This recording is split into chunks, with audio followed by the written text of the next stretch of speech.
Ouvrons à présent notre page magazine consacrée cette semaine à un anniversaire, celui du Centre de linguistique appliquée de Besançon. Le CLA fête ses 50 ans d'existence, 50 ans à promouvoir et à réinventer l'enseignement des langues. Et si aujourd'hui l'établissement a fait des petits dans d'autres villes, il reste une référence pour les étudiants du monde entier qui viennent y apprendre et y perfectionner leur français. C'est un magazine signé Catherine Schulbaum et Franck Ménestré.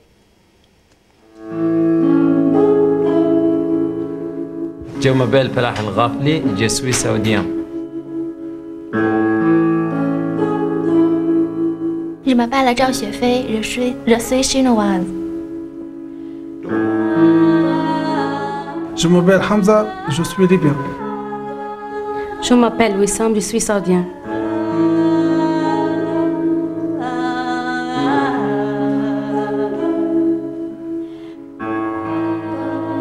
Répétition un peu inhabituelle cet après-midi-là dans les locaux du CLA. Vika Mahu, chef de chœur de la chorale universitaire, a convié quelques choristes à découvrir les lieux de ses premiers pas dans sa nouvelle vie.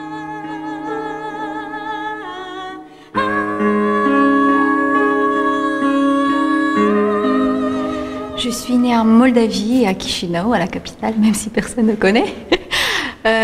J'étais chanteuse professionnelle là-bas et puis je faisais pas mal de concerts un peu partout dans le monde et j'ai connu mon mari à Belfort et c'est là que tout a commencé et que mon mari elle m'a proposé de venir vivre à Besançon et quand je suis arrivée à Besançon je me suis dit vraiment je pars plus.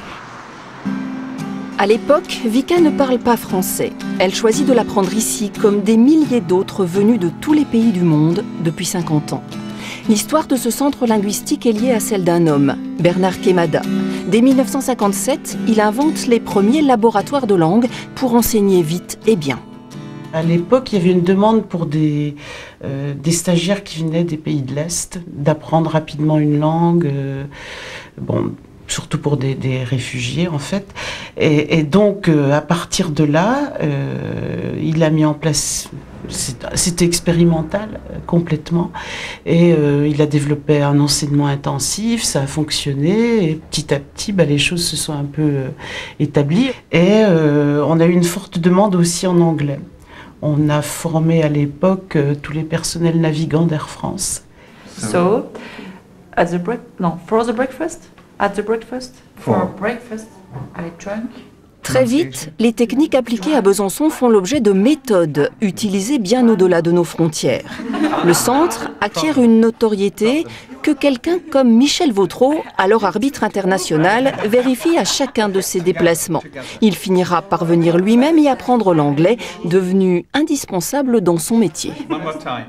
Lorsque j'étais arbitre et puis devenu dirigeant de l'arbitrage au niveau international, eh bien c'était la référence. Tout le monde me parlait, je rencontrais toujours quelqu'un qui avait fait des études, qui était venu se perfectionner au CLA de Besançon. Les plus anciens stagiaires confirment. À l'image d'Oscar, réfugié politique vénézuélien débarqué en 1971 et envoyé à Besançon par l'ambassade française de Caracas. En 1971, j'étais arrivé à Besançon, mais je connaissais déjà que Besançon existait. Mais pour moi, je croyais que c'était un quartier de Paris, parce que Besançon... Mais à l'ambassade, on dit que c'était une ville qui était à 400 km de Paris. À cette époque-là, c'était l'unique ville qui avait un centre linguistique. Si l'artiste n'a jamais perdu son fort accent malgré toutes ces années, la plupart de ceux qui ont suivi les cours du CLA s'étonnent encore d'avoir appris une langue étrangère avec autant de plaisir. Tout de suite, ça m'avait surpris parce que quand je suis arrivé, par le biais d'Internet, elle avait tous les articles de football qui me concernaient. Donc on a travaillé sur les termes, ce qui n'était pas évident pour elle. Mais c'est ça qui m'a donné envie de continuer, parce que je pense que j'aurais claqué la porte avant. On a dit au CLA, tout le monde connaît Hamza. Pourquoi? C'est connu comme le... Célèbre. Oui, comme le... Oui, on a un mot, mais... Loup. On n'a même pas eu le temps de finir le pendu. connu comme le loup blanc. Il est connu comme le loup blanc, d'accord? C'est plus oral que écrit ou voilà. Et puis on essaie de parler plus dans la langue, même si on utilise beaucoup la gestuelle et la mimique. Après, c'est une méthodologie que j'ai découverte ici en France que je ne connaissais pas à l'époque. Chez moi, ça n'existait pas.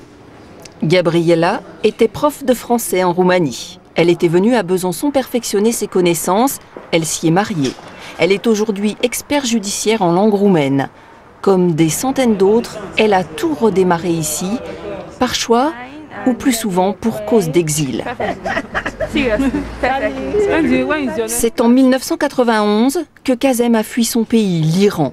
Il y était archiviste, il ne parlait pas un mot de français. Aujourd'hui, employé au service informatique de la ville de Besançon, marié, il n'oublie pas les premières galères et ce refuge qu'a été le CLA dans ces moments-là.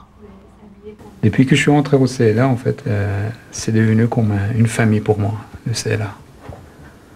Vous savez, c'est les gens qui arrivent ici, les étudiants, ils sont loin de leur famille. Tout de suite, moi, je me suis senti chez moi, en fait, en quelque sorte. Parce que comme on a la barrière de langue en arrivant, là, on ne le sent pas au CLA. Parce qu'on est là pour apprendre et on sait que si on fait des fautes, c'est pas grave.